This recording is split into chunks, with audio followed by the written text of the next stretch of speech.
ल्यासी वही चलन सुट म त विश्वास मान्ने त म त जे जो मान्ने उयो गर्ने मान्छे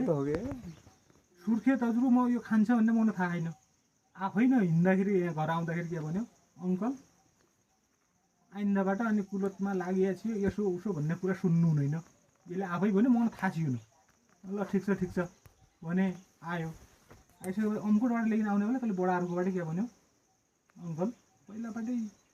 पहिला जस्तो लत पनि छैन केटाहरू भेटिएपछि खान्छु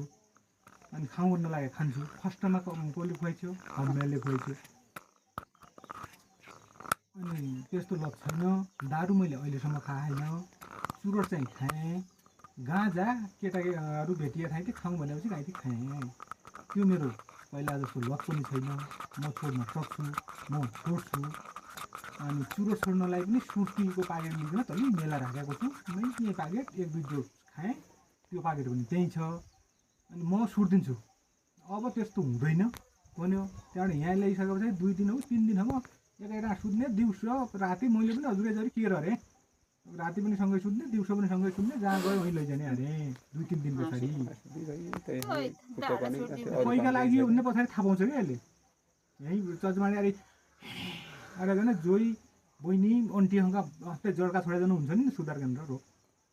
दुःख पाउँछस् भनिकन यहाँ उ गरे हो मुन्टो हल्लाउनु पर्दैन मैले अस्ति नै भनिसकेको छु अनि 3 दिन भइसक्यो अब त्यति चालामाला गरेन नगरिसक्यो यार यो पैसा ल्याउनु डरम ल्याउनु जाँदा भने के अनि यो नसामा धेरै फसिया रहेछ नसामा फसिया त बढी त अनि त्यो स्पिकर त हो त स्पिकर पनि ल्या भने त हो त ल्याउने भनेको अस्तिबाट मन मरिकन त त्यो गरे सबै अरे नि गीत निकाल्छु कहाँ के गर्छु भन्नु कतिपल्ट 1600 ले तकन उ नि भने ठिक छ भनियो त्यो खम्म क्यास पैसा नभइकन मात्रै नभए हिमालहरू ल्याइकन आउने दुल्लो आइपुगेको रोकेर फंक्सन गरे पैसा अझमा माग्न जान्छु भने बाइक त त्यही माग्न जाँदा बा दुनिया दिदा बा दियो न के भनिकन भइसके पछाडी पुरी हो बिउ राख्ने उता चार्न जाने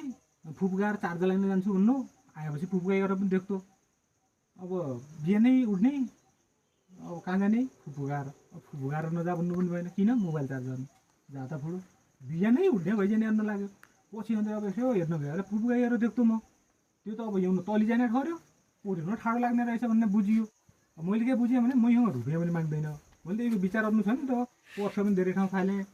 अनि 100-150 रुपियाँ हालिरहने अब अलि यो भेटिने ठाउँ दरजा टाउका वहाँ हेरेँ पैसामा एउटामा लागेको छैन मैले क्या सोचेँ